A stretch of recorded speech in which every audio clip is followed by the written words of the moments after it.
출애굽기 24장 1절에서 11절. 또 모세에게 이르시되 너는 아론과 나답과 아비후와 이스라엘 장로 70명과 함께 여호와께로 올라와 멀리서 경배하고 너 모세만 여호와께 가까이 나아오고 그들은 가까이 나아오지 말며 백성은 너와 함께 올라오지 말지니라.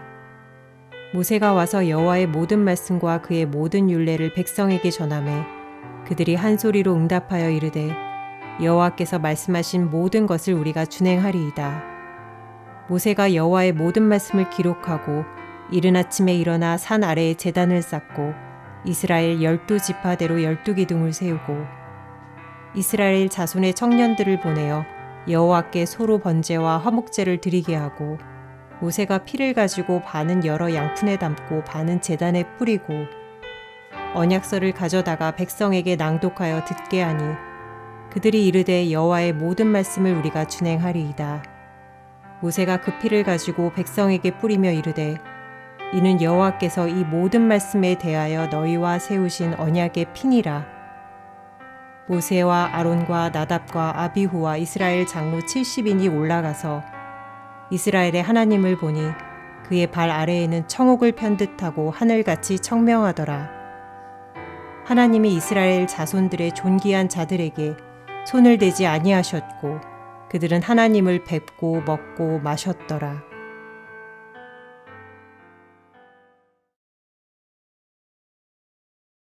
여러분,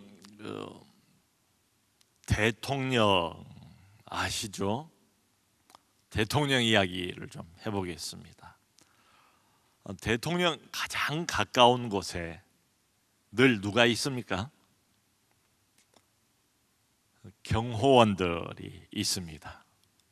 다른 어떤 사람들보다도 사실은 늘 지근거리에서 대통령을 보호하는 사람들, 경호원들이에요. 그러니까 함부로 아무나 대통령에게 오지 못하도록 막는 역할을 하지요. 독재자라면 일반적인 민주주의 국가 나라의 대통령보다 훨씬 더 이게 더 심한 것 같아요. 그야말로 철통방어를 합니다. 언젠가 보니까 어느 독재자가 차를 타고 움직이니까 경호원들이 차 양쪽에 몇 사람씩 붙어가지고 차와 함께 계속 뛰어가는 것을 보기도 했습니다. 그러니까 이런 위치에 있는 사람이니까 함부로 이 사람에게 접근을 하면 어떻게 되겠습니까? 좋을 일 없지요. 잘못하면 큰일 나지요. 항상 경호원들은 무장을 하고 있지 않습니까? 참 조심스럽지요. 자, 그런데 그런 대통령을 우리가 만날 수 있는 이런 때도 있어요. 대통령이 여러 사람들을 많이 만나잖아요. 언제 만날 수 있는가 하면 내가 원할 때 만날 수 있는 건 아닙니다. 언제든지 내가 찾아가면 만나주고 이런 건 전혀 아니잖아요. 대통령이 불러야 됩니다. 말하자면 초청을 받으면 돼요. 초청장이 있으면 돼요. 가끔 국가를 위한 국가 조찬기도회가 열려요. 거기에 이제 간혹 대통령을 모시고 목회자들이 함께 기도를 합니다. 참 귀한 자리지요. 나라를 하나님께 의탁하면서 이 나라의 최고 수장인 대통령을 모시고 함께 살아계신 하나님 앞에 기도를 하는 자리니까 귀하지요. 근데 여러분, 거기에도 아무나 갈 수 있는 건 아니에요. 거기 가면 대통령을 좀 가까이서 볼 수 있습니다. 만날 수도 있습니다. 악수를 할 수도 있습니다. 그런데 거기도 초청장이 필요해요. 여러분, 이 세상에 좀 높은 사람, 대통령만이 아니죠. 어느 기업의 총수 함부로 만날 수 있습니까? 좀 이 세상에서도 높은 위치에 있다, 중요한 위치에 있다, 이런 사람들은 우리가 마음대로 만나기가 어려워요. 여러분, 세상에 사람들은 사람들일 뿐이잖아요. 인간이잖아요. 근데 어떤 사람보다도 훨씬 더 비교할 수 없을 정도로 더 위대한 우리 하나님, 그 하나님을 함부로 만날 수 있겠습니까? 만날 수 없어요. 원래 애시당초 하나님은 인간이 못 만나는 것으로 되어 있어요. 그분은 100% 거룩하신 분이에요. 완전한 빛이에요. 우리는 100% 죄인이에요. 완전한 어둠이에요. 그러므로 그 차원이나 등급이나 아니면 존재 자체가 하나님과 인간은 완전히 다릅니다. 본질이 달라요. 하나님과 인간 사이에 서로 통하는, 소위 소통하는 이런 게 하나도 없어요. 달라요. 다른 차원이에요. 다른 등급이에요. 잘못 내 마음대로 이분에게, 하나님에게 가까이 가다가는 죽습니다. 그러니까 이 앞에도 보면 자꾸 그런 말씀을 하세요. 백성들이 더 이상 넘어오지 않도록 하라. 울타리를 쳐라.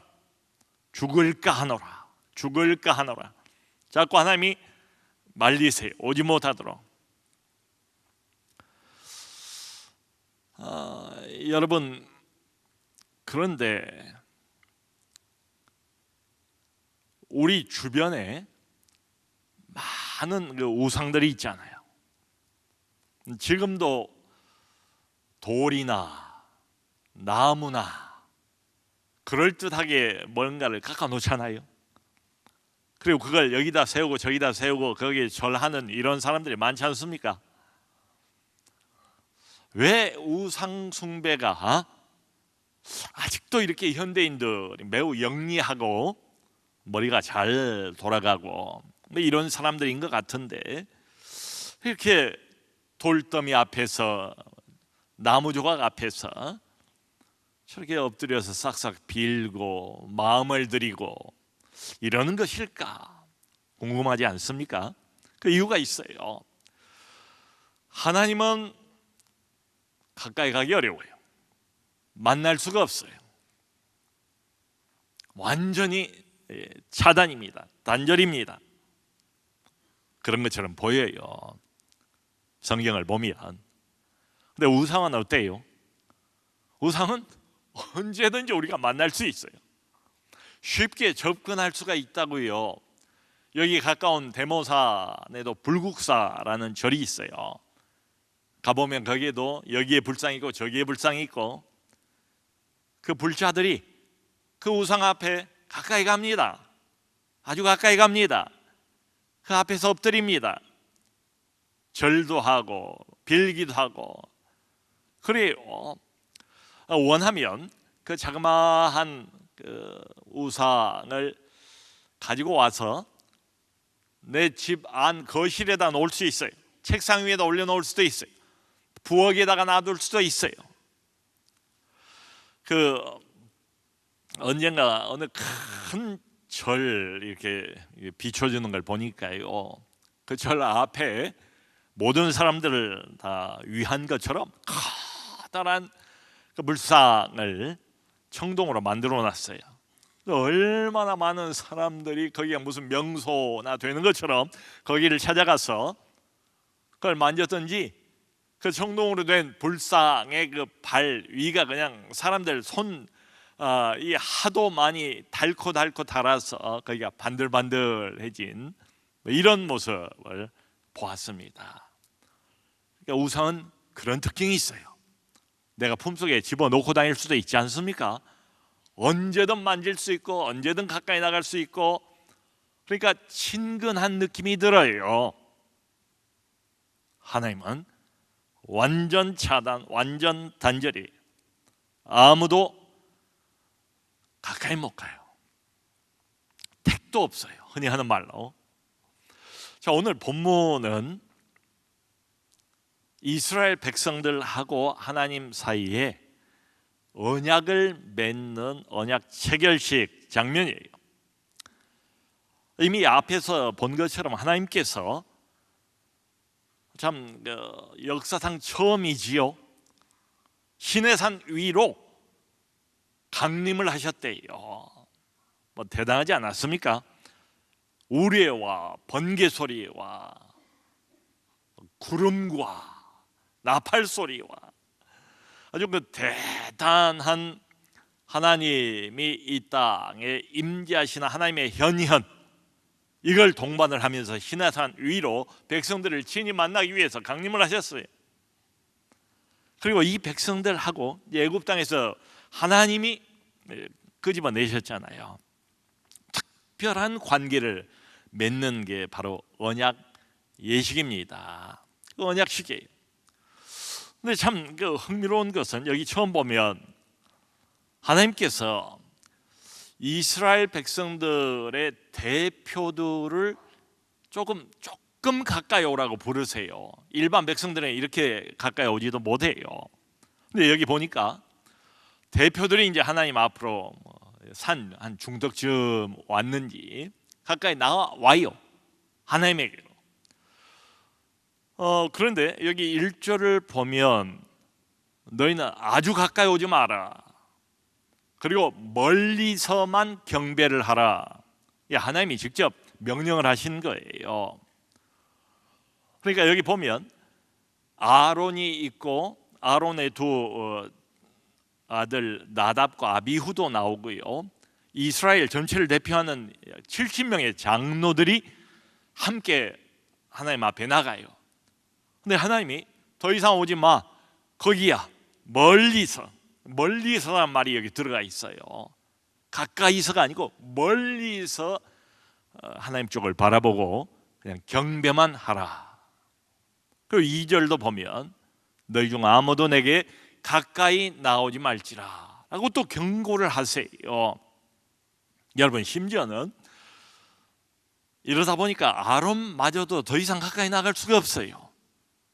하나님이 허락을 안 해요. 아론이 누굽니까? 이스라엘 그 출애굽 역사의 그 두 리더 중에 한 사람이 아론 아닙니까? 모세의 지팡이를 어느 때는 아론이 손에 잡고 기적을 일으킨 사람이 아론 아닙니까? 이스라엘의 최초의 대제사장으로 세움받은 사람이 아론 아닙니까? 그런 아론마저도 가까이 오지 못해요.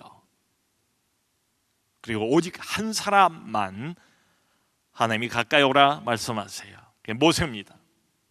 모세만 시내산 꼭대기로 올라가요. 정상으로 올라가서 하나님을 가까이서 뵈요. 만나요. 그럼 모세는 어떻게 해서 이렇게 하나님 가까이 갈 수 있을까요? 이유는 간단해요. 하나님이 허락하셨어요. 모세를 하나님이 홀로 부르셨어요. 산 위로. 그 이유예요. 자, 그런데요, 오늘 이제 지금 우리가 아까 읽은 1절부터 11절을 보면 참 그 흥미로운 반전이 나타나요. 그게 뭔가 하면 아까 우리가 읽었던 뒷부분입니다. 9절에서 11절을 보면 여러분 어떤 생각이 좀 들었습니까? 1절, 2절 초반부에는 아무도 가까이 오지 마. 멀리서 경배해라. 하나님이 이 백성들 하여금 자신을 경배케 하려고 출애굽 시키지 않았습니까? 그럼에도 대표들인데도 불구하고 한계를 정해놨어요. 멀찍이서만 경배하는 걸 허락했어요. 그런데 여기 9절 이후에 10절, 11절을 보면 이게 반전이 있어요. 어떤 반전인가 하면 이번에는 모세만이 아니라 이스라엘을 대표하는 이 사람들이 다 하나님 가까이 나가요. 이게 웬일입니까? 그러니까 아론, 나답과 아비후 이스라엘의 70 장로들이 모두 다 하나님 가까이 나갔대요. 이상하지 않습니까? 가까이 나가니까 하나님이 보일 거 아니에요. 뭐 하나님이 사람 얼굴처럼 이렇게 무슨 윤곽을 가지고 있고 이제 이렇게 나타나 보이진 않으세요. 근데 하나님의 영광을 아주 가까이서 이스라엘의 대표들이 이번에는 보게 됐다는 거예요. 그러니까 그 하나님의 모습을 인간이 이해할 수 있는 어떤 표현으로 여기 묘사를 해놨어요. 10절을 보면 하나님을 가까이 가서 직접 보니까 하나님의 그 발로 묘사가 되어 있는데, 하나님의 발 아래는 마치 청옥을 펼쳐놓은 것 같았다. 청옥, 그냥 상상을 해보세요. 파란 옥 색깔로 쫙, 그리고 그게 마치 청명한 하늘과 같았다. 하나님을 가까이 가서 뵈니까 그 하나님의 그 어떤 그 아랫부분, 우리가 이제 인간으로 표현을 하면 발 부분에 청옥을 쫙 펼쳐놓은 것처럼 그렇게 보였는데, 또 이렇게 깊이 들여다보니까 그게 마치 맑은 청명한 하늘과 같았대요. 그러니까 이렇게 묘사를 할 정도니까 얼마나 하나님 앞에 가까이 가서 이 사람들이 이분을 그야말로 역사상 뭐 최초로 어찌 보면 가까이 하나님을 보게 된 거예요. 자, 그런데 이상한 것은 괜찮아요. 죽지 않아요. 뭐라고까지 표현이 되는가 하면 여기 11절 이어서 이렇게 말합니다. 하나님이 그들을 손대지 않으셨다. 여러분, 이 표현의 그 함축된 의미를 상상할 수 있잖아요. 원래는 이 죄인이 하나님 앞에 가까이 가면 다 죽게 돼 있어요. 너무도 거룩하신 그분의 빛에 그 빛을 감당할 만한 어둠은 없어요. 그러니까 오지 마라, 멀리서 경배해라, 죽을까 하노라, 이렇게 경고를 여러 번 하셨단 말이에요.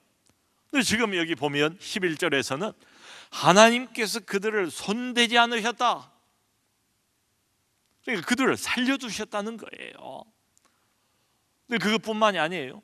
또 뭐라고 나오는가 하면은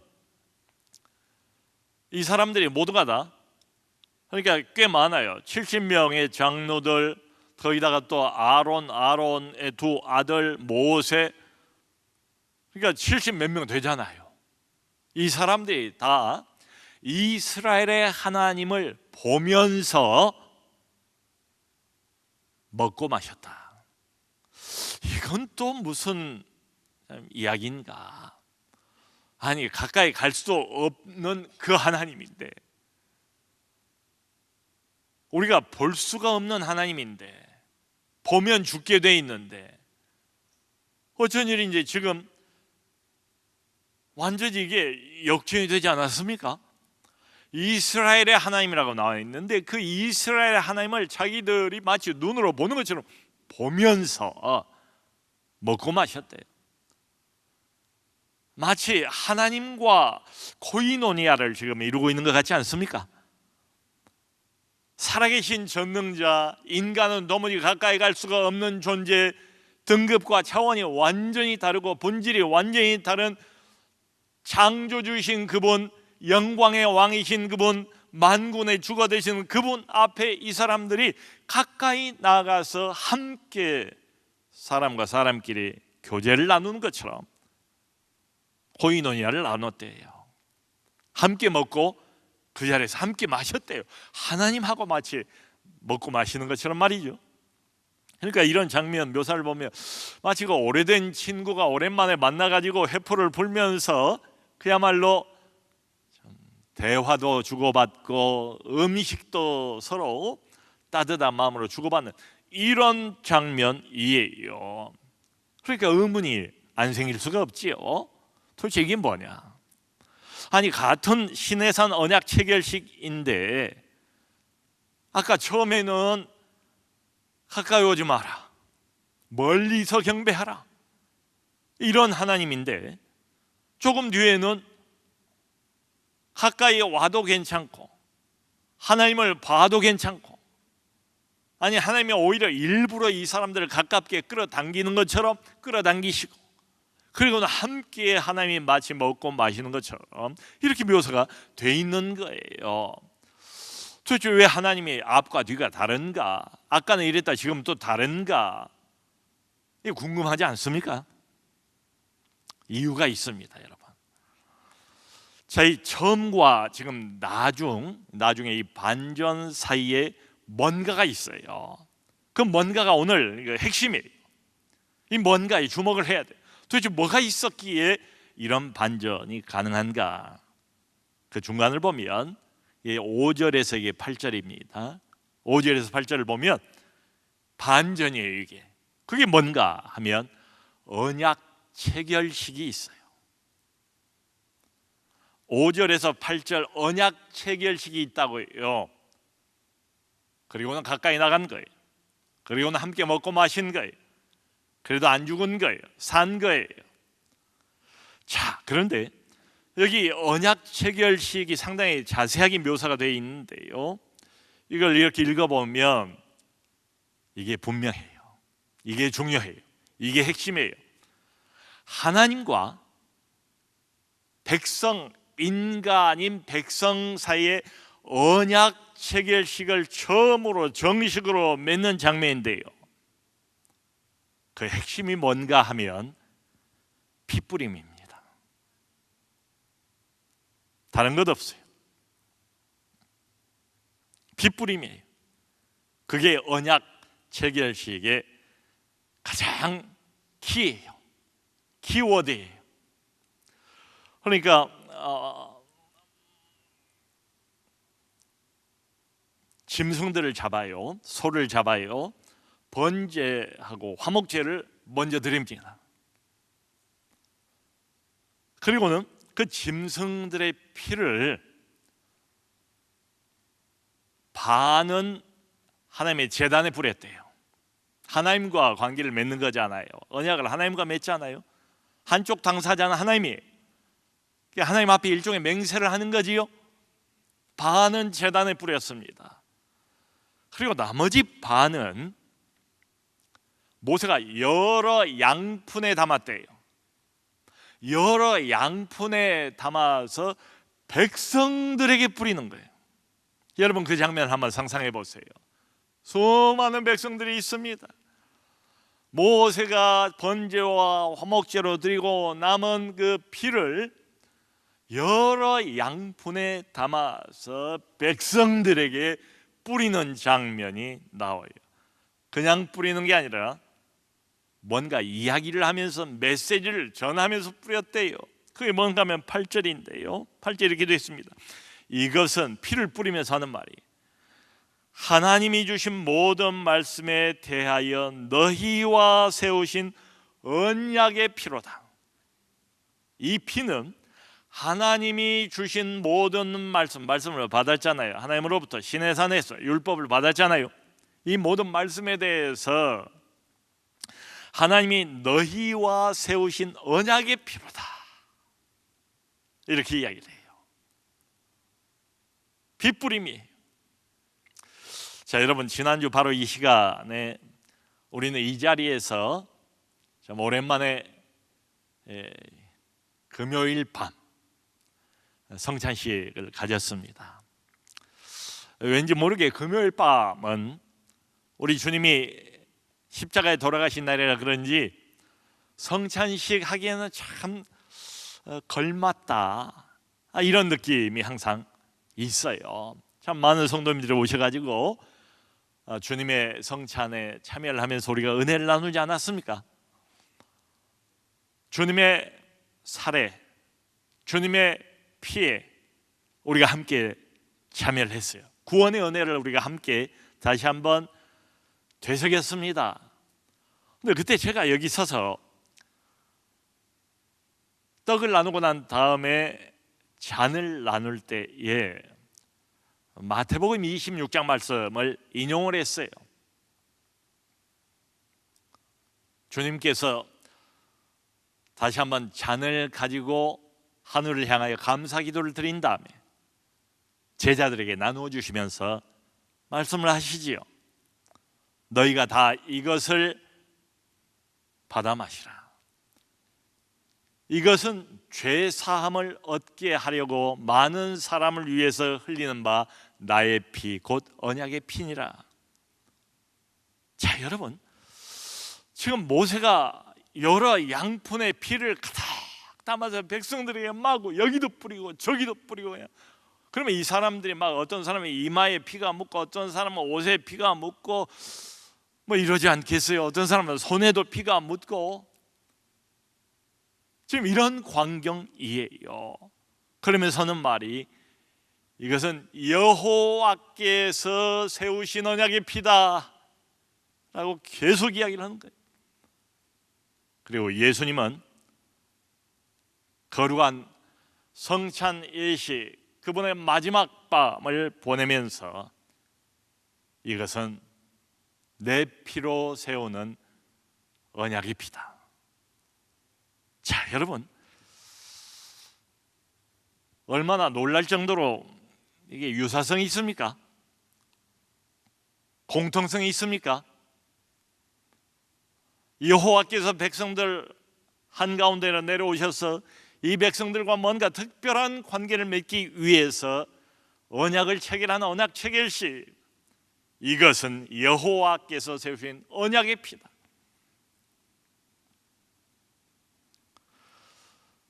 이렇게 보면 모세가 양푼에 담아서 뿌렸던 그 피는 뭔가, 결국은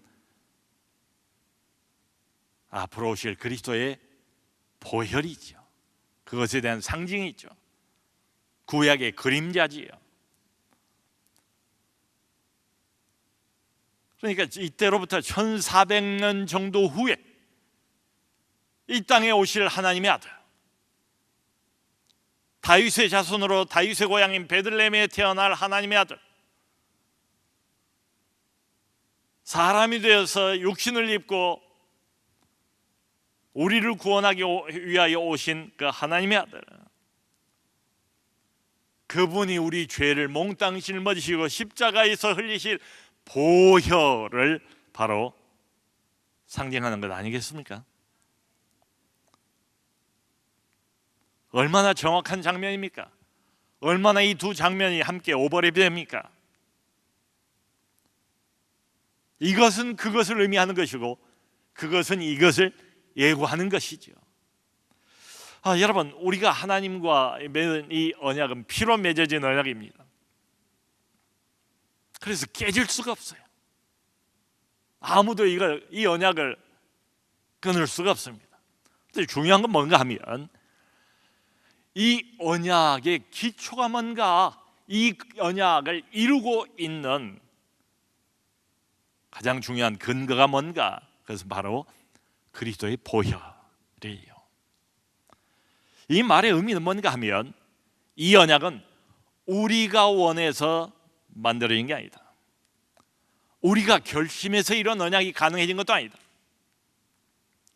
이 말은 이 언약은 하나님께서 전부하신 것이다. 이 언약은 하나님의 은혜로 이루어진 것이다. 그게 바로 핏뿌림으로 맺어진 언약입니다.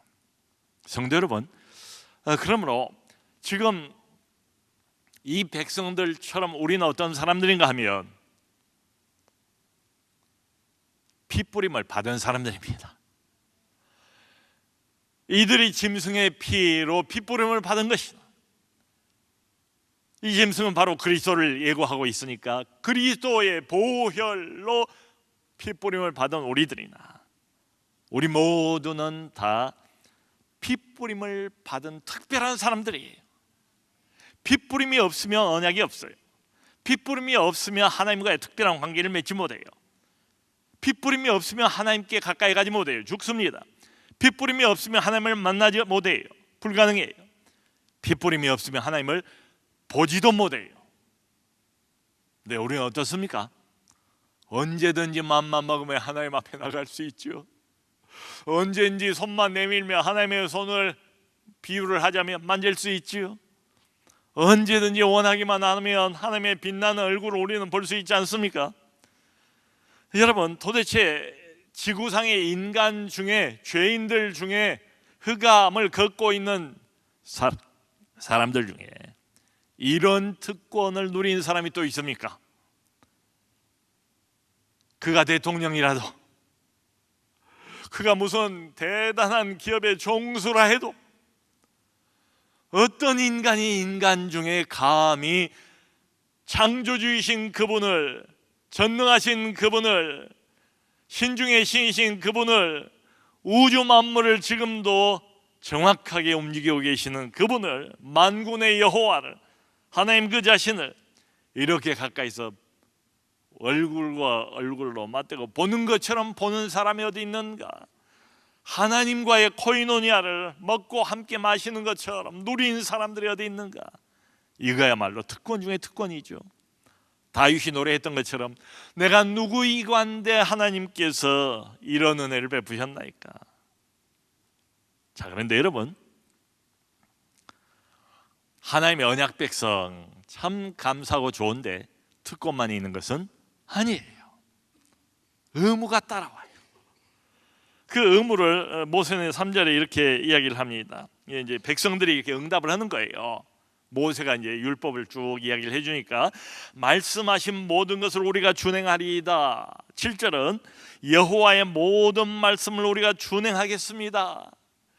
언약식을 체결하기 전에도 우리가 말씀만 하옵소서 다 듣겠습니다. 언약식 끝나고 난 뒤에도 우리가 여호와의 주신 모든 말씀을 다 남김없이 다 순종하겠습니다.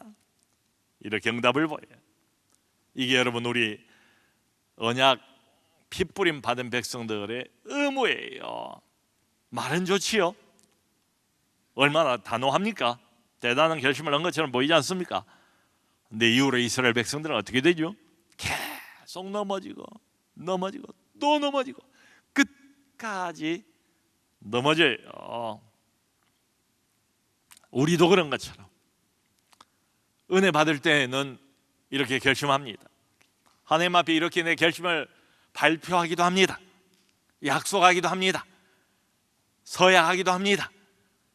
근데 또 넘어집니다. 또 넘어져요. 그게 우리 인간의 연약함인 것 같아요. 별 수 없는 것 같아요. 정말 감사한 것은 이 언약은 양쪽으로 끈이 달려있는 것 같아요.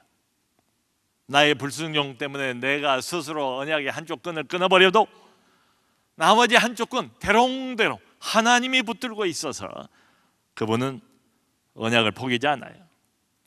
언약을 그분은 신실하게 지키십니다. 우리를 다시 건져내시고 살리시고 회복하시고 하나님 앞으로 다시 데리고 오시고 그렇게 하세요. 얼마나 고맙습니까? 자, 그러면 우리가 할 일은 뭔가 하면은 이겁니다. 시시때때로 한 가지를 다 좀 기억할 필요가 있어요. 핏부림입니다. 오늘 이 밤 우리가 이 자리에 나올 수 있는 것 핏부림 때문이다. 내가 이렇게 허랑방탕하다가도 퍼뜩 생각이 나서 다시 하나님 앞으로 나올 수 있는 것, 이것도 핏부림 때문입니다. 한없이 낙심하고 침체에 깊은 동굴 속을 헤매다가도 어느 날 갑자기 광명한 빛을 발견하고 동굴 밖으로 빠져나올 수 있는 것, 하나님의 은혜지요. 하나님의 핏부림 때문입니다. 우리가 누리는 이 모든 특별한 하늘의 은총, 이건 다 근거가 뭔가, 뭐 때문에 하나님이 나 같은 자를 이렇게 잊지 못하시고 포기하지 않으시고 회복하시고 살리시고 다시 끌어당기시는가? 오직 한 가지 이유 때문에 그렇습니다. 핏부림, 그리스도의 보혈 때문입니다. 그러므로 성도 여러분, 종종 어려울 때마다, 마음이 힘들 때마다, 하나님과 멀어졌다는 느낌이 들 때마다 그리스도의 핏부림을 기억하세요. 핏부림을 기억하고 이 모든 것이 전적인 하나님의 은혜인 것을 기억하시고 이 깊은 은혜에 대한 의식, 이걸 다시 마음에 새기시고 새기시고 마음으로, 이제는 마음으로 하나님의 말씀에 순종해가는 우리 모두가 될 수 있기를 주님의 이름으로 축원합니다.